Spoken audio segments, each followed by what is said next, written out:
Welcome to Dragon Bound How-To series. In these series of videos, we're going to be going over how-to tutorials and showing you all how to play the Dragon Bound TCG game, how to build your decks, showing you what each of the cards do, the different kinds of cards, and how to be able to use them in the game. In this video, we're going to be going over basic gameplay on how to play the Dragon Bound trading card game.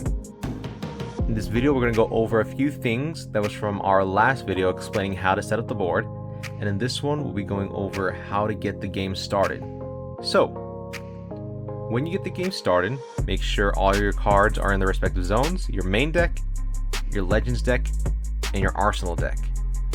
Before you start to play the game, you and your opponent will either roll a die or flip a coin, whichever you choose, and whoever has the greater outcome gets to choose the direction of the game.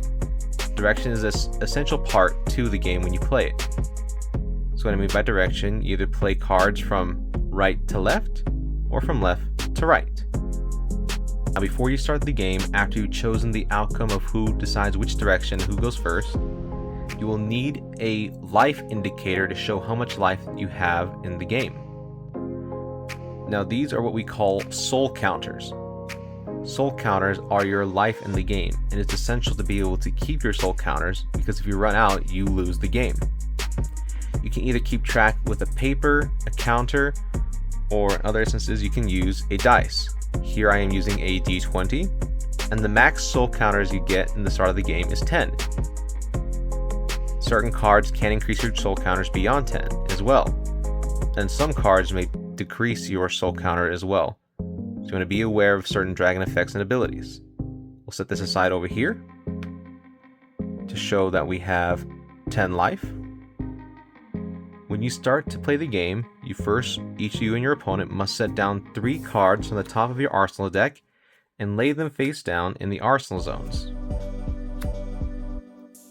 The Arsenal zone is shuffled and they are picked at the top, and you do not look under the cards to see what you have. To start the game, you and your opponent will draw 1 card from the top of your deck and reveal it to see what tier you have on your dragons. This is known as a tier battle. The point of this part of the game is to try to have the dragon with the highest tier.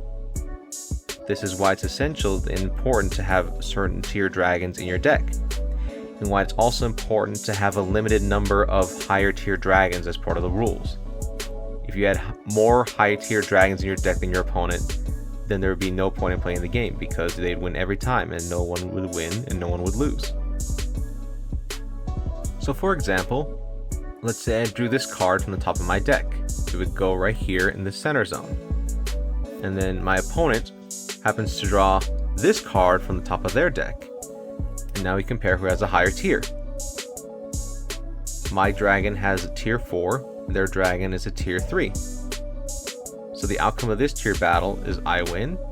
I get to place the card that I won with at the bottom of my main deck, and then the card that they lost is then discarded into their discard pile on their side of the field.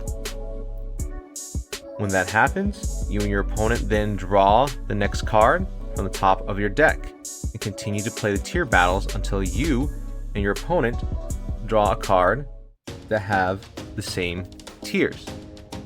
So in this instance, if I happen to draw this card that has a tier 4 and they have a tier 4, this now becomes what is called a clash battle. So when a clash battle starts, I will take my tier battle dragon and I'm going to set it in my Dragon Bound zone. This dragon is now bound to my soul counters or my life. Your opponent does the same thing on their side of the field, and then you're going to take the top 3 cards of your deck in order. And since I won let's say I won the roll earlier for the highest roll and deciding which way to go, we're going to play from right to left. So I'm going to set my cards according that way, from right to left. 1, 2, and 3. And your opponent does the same thing on their side of the field as well.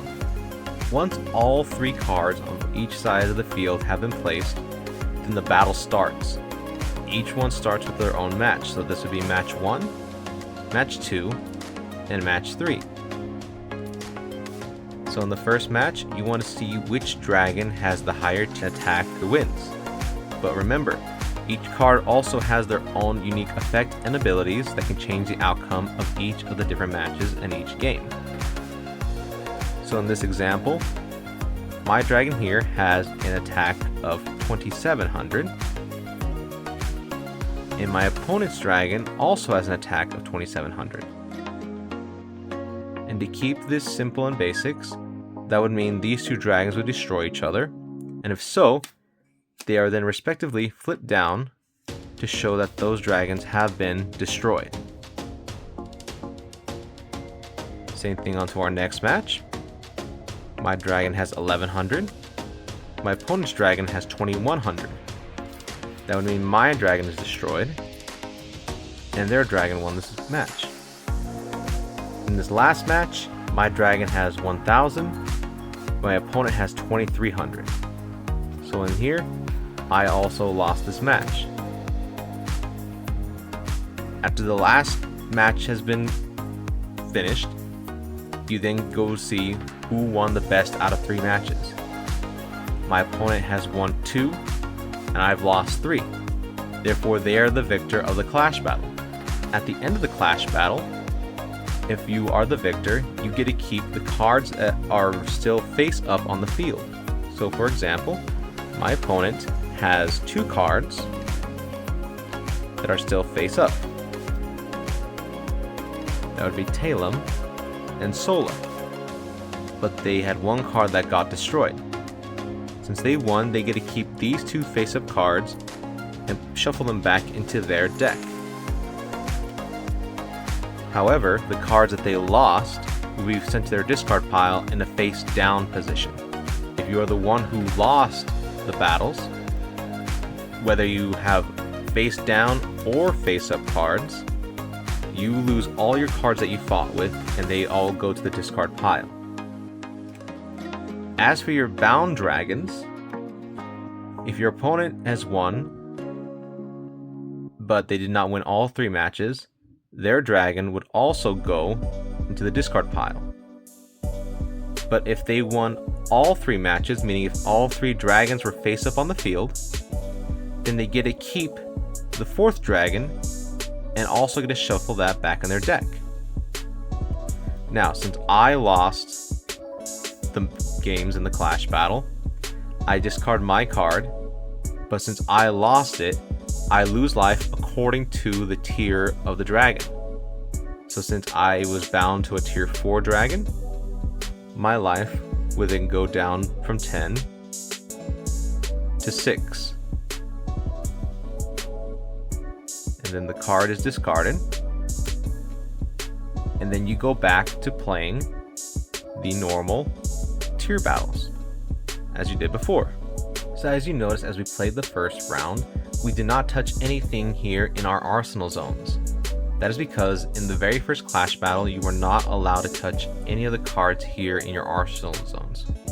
After the first clash battle has commenced, and you go on to your next tier battle, if the next card you draw is a tier 4, and your opponent also has another similar tier card, you do the same thing. You put the cards in your Dragon Bound zone, put a brand new fresh set of 3 cards in your match zones, but now you have access to one of these cards here in your arsenal zone. You can only use 1 card per clash battle. So for example, since this was put here, before I'm going to draw my 3 cards, I'll draw one of the cards here and flip it face up to see what I got. Here I have a relic, and I'm going to leave the relic here in the arsenal zone, and I'm going to place my 3 new cards here on the field. And once I've done that, I can now choose which dragon card I want to equip my relic to. So, for example, I will equip it here to my middle dragon. Now they have an additional ability with the equipped card from my arsenal zone. Each of the different cards have different abilities. So here I have equipped a relic. It has its own unique abilities that changes the way the game is played, giving this dragon new abilities and new effects. Dragonets are played the same way. So same thing, if I have 3 cards out and this is the second battle, then I'm able to access cards here now for all the other clash battles throughout the game. So I flip my card, it happens to be a Dragonet, which are these ones. I can then choose again which card I want to equip it to. So again, I'll just use my middle card as an example. It's the same thing as the relic. You just put it on the bottom, making sure that bottom effect is showing and is revealed, and that effect applies to the dragon that it's equipped to. Now your Dragonets come from your arsenal zone, but there are also Dragonets here in your main deck. To show an example of when you pull a Dragonet from your main deck, you do the same sequence. If you have a clash battle starting, you will put your tier battle over to your Dragon Bound zone, and then respectively draw cards from the top as you do so. And then if you happen to draw a Dragonet, you will place it down on the normal match zone. But the next card you draw, if it happens to be a dragon, you will stack that over the Dragonet. And then you'll continue to place the cards where they need to go. Now, whenever you pull the Dragonet, whether it be you pull one and you put in the first match, or you put in the second match or the third match, that's where that Dragonet will go. It's not like your back row in the arsenal zone where you can place it wherever. If you pull it from the main deck, it goes into the next consecutive match that's open. And that is the basics on how to play the game. Check out our next video on how to play your legendary deck dragons.